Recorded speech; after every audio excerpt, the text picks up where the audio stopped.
ನಿಮಗೆ ಜ್ಯೋತಿಷ್ಯ ಕಲಿಯುವ ಆಸಕ್ತಿ ಇದ್ರೆ ಕುಟುಂಬ ಸಮೇತರಾಗಿ ಜ್ಯೋತಿಷ್ಯ ಕಲಿಯಬಹುದು. ಹೇಗೆ ಅಂತೀರಾ?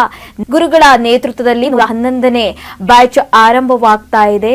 ದಯವಿಟ್ಟು ಯಾರಿಗಾರು ಆಸಕ್ತಿ ಇದ್ರೆ ನೀವು ಕ್ಲಾಸ್ಗೆ ಜಾಯಿನ್ ಆಗಬಹುದು. 15 ದಿನಗಳ ಕಾಲ ಗುರುಗಳ ನೇತೃತ್ವದಲ್ಲಿ ಕ್ಲಾಸ್ ನಡೆಯಲಿದೆ. ದಿನದಲ್ಲಿ 2 ಸಮಯದಲ್ಲಿ, ಬೆಳಗ್ಗೆ ಹಾಗೂ ಸಂಜೆ ಸಮಯದಲ್ಲಿ 1.5 ತಾಸು ನಿಮಗೆ ಕ್ಲಾಸ್ ಇರುತ್ತದೆ.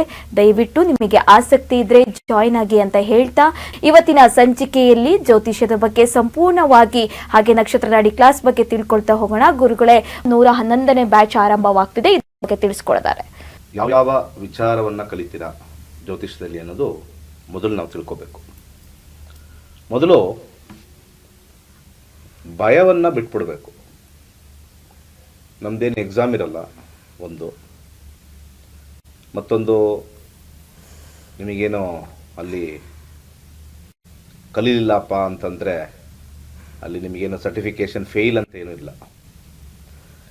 ಜ್ಯೋತಿಷ್ಯ ಅನ್ನೋದು ಭಾಳ ಆಸಕ್ತಿಕರವಾಗಿರ್ತಕ್ಕಂಥ ಒಂದು ವಿದ್ಯೆ.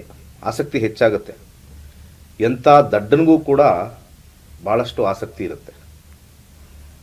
ಹಾಗೆ ಜ್ಯೋತಿಷ್ಯ ಕಲಿಯೋದ್ರಿಂದ ಅನೇಕ ವಿಚಾರದಲ್ಲಿ ಮನುಷ್ಯನಿಗೆ ಉಪಯೋಗ ಆಗುತ್ತೆ. ಕಲ್ತಾದ ಮೇಲೆ ಗೊತ್ತಾಗುತ್ತೆ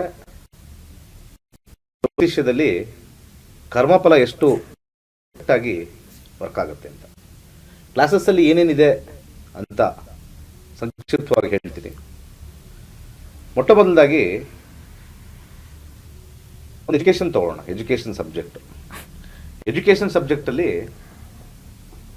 ಯಾರ್ಯಾರಿಗೆ ಮಕ್ಕಳು ಓದ್ತಾ ಇದ್ದಾರೆ, ಯಾವ ಲೈನ್ ತಗೊಳ್ಬೇಕು, ಕನ್ಫ್ಯೂಷನ್ ಆಗ್ತಾ ಇದೆ. ಕಾಮರ್ಸ್ ತೊಗೊಂಡ್ಬಿಟ್ಟಿದ್ದೀನಿ, ನಾನು ಈಗ MBA ಮಾಡಲಾ ಅಥವಾ ನಾನು ಬೇರೆ ಯಾವುದಾದ್ರು ಮಾಡಲಾ ಕೋರ್ಸು, ಅಥವಾ ಅವ್ರಿಗೆ ಯಾವುದೋ ಒಂದು ಸಬ್ಜೆಕ್ಟ್ ಇಷ್ಟ ಆಗಿರುತ್ತೆ, ಆ ಸಬ್ಜೆಕ್ಟ್ ಆಸಕ್ತಿ ಇರುತ್ತೆ, ಅದಕ್ಕೆ ಹೋಗ್ಲಾ. ಈ ಗೊಂದಲವನ್ನು ನಾವು ಭಾಳ ಈಸಿಯಾಗಿ ಜ್ಯೋತಿಷ್ಯದಲ್ಲಿ ಪರಿಹಾರ ಮಾಡ್ಕೋಬೋದು.